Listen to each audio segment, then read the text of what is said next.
And then I really ground traders and I make sure they know their math, because so many traders are living in fantasy land. They say, I want to buy this car. And I say, great, how much is that car going to cost every month on financing repayments, including your insurance and including your registration and all that type of stuff? And they're like, I'm not sure. I said, how are you going to buy this car if you don't even know how much it's going to cost? And I say, you're attached to the fantasy of looking good and impressing other people with this car, but you don't know the cost of that. You don't know the downside of that. You don't know the pain of that. You're not even willing to look at that because you're so addicted with impressing people with this car.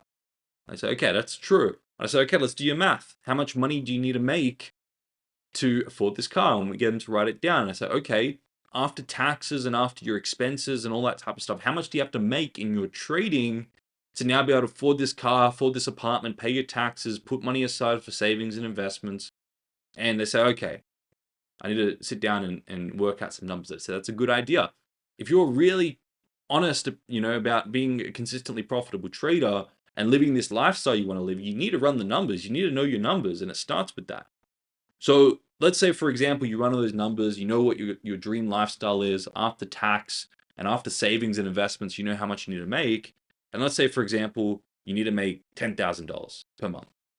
And let's say, for example, you currently have an account size of 100,000, you're making an average percentage of 3%, you're making on average, you know, over a year divided by 12, on average $3,000 per month. That doesn't mean you're going to make $3,000 a month, but at the end of the year, on average, you're going to make 3,000 a month. Okay? So currently, this is your profit.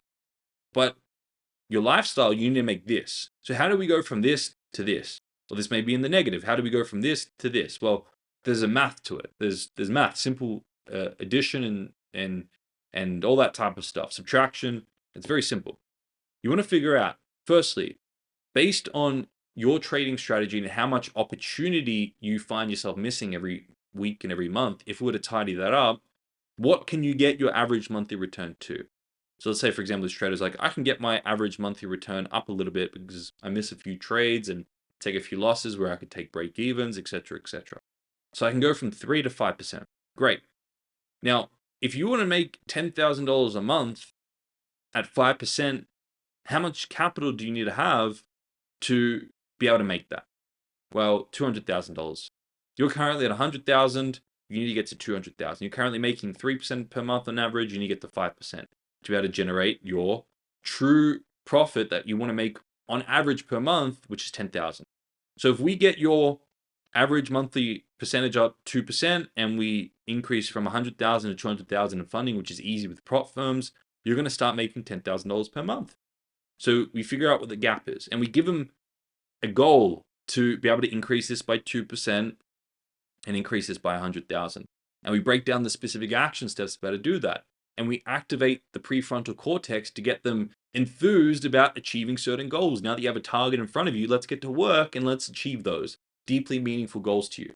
Because if you get this up 2% and you double your funding, you're going to start, living a nicer lifestyle. And you're going to have the things you want to have. So then we get clear. All right, we need to increase your monthly percentage by 2%. We need to increase your account size by 100K. So then we go through the list. What's the specific action step to increase your strike rate? Can you stop taking some of those foolish trades every month and that increases your strike rate? Okay, good, we can do that. Is there a way for us to increase your average win size by, for example, setting a take profit instead of trailing a stop, or trailing a stop instead of setting a take profit?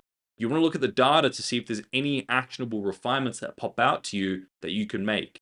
And then how do we decrease your average loss size? Is there a way to try to break even and cut unnecessary losses quickly, or get to negative 0.5 instead of taking a full loss?